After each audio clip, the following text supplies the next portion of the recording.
It's a lot of work they have to do to get through his head. Hello kids, do you know how plants make their own food? No? Well, this video elaborates the process of photosynthesis, by which plants make their own food. Photosynthesis is the process used by plants to make their own food, or in more complex terms, it is the conversion of light energy into chemical energy by plants. This chemical energy is used by the plants for growth and nourishment. Photo means light and synthesis means putting together in Greek. When humans cook food, some essential things are required, including fire, water, vegetables, etc. Similarly, to make their food, plants also need some essential factors, including light, water, nutrients, soil, etc. Plants get light from the sun, water from the ground, and carbon dioxide from the air. All of these factors, including air, water, carbon dioxide, and sunlight, together help plants churn out their own food. Plants have tubes called xylem, located in the stems through which the water from the ground is sucked into the leaves. This system works similar to humans sucking liquids through a straw. The xylem is spread throughout the different parts of the plant, including the stem, branches, and all the way up to the leaves. The xylem transports vital nutrients to the entire plant.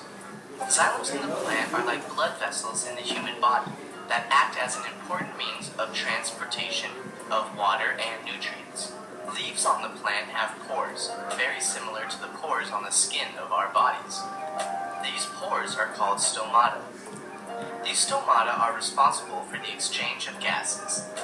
The carbon dioxide present in the air, which is responsible for photosynthesis, enters the plant through these stomata. Oxygen also comes out through these stomata.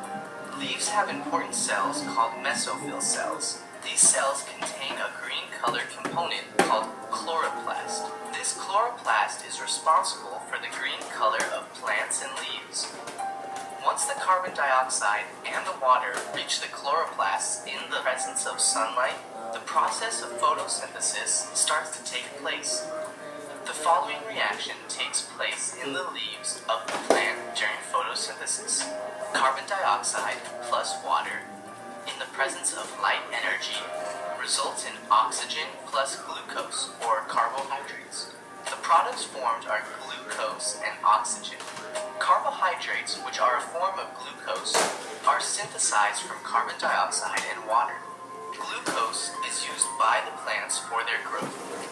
Some of the glucose is used immediately, and the extra glucose, which is not used, is stored in the form of starch in the leaves. Some amount of this extra glucose is also stored in the roots of the plants.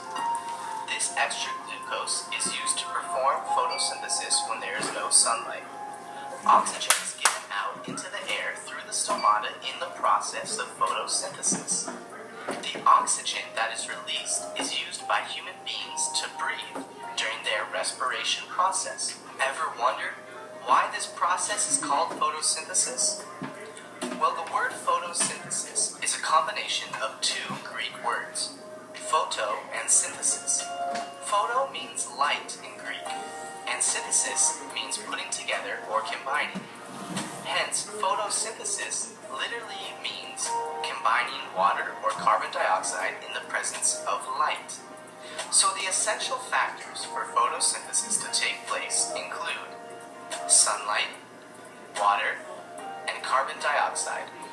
Underwater photosynthesis takes place at a slower pace than a normal photosynthesis. This is because energy from the sun is absorbed by the water layers, and only some amount of energy actually reaches the plant. There are some plants which don't need the process of photosynthesis to grow. Such plants include mushroom, Venus flytraps, etc. Mushrooms get their food from the ground and from their surrounding areas. Venus flytraps trap and catch small insects which come near the leaves and eat them. Don't forget to subscribe to our channel for more cool science videos.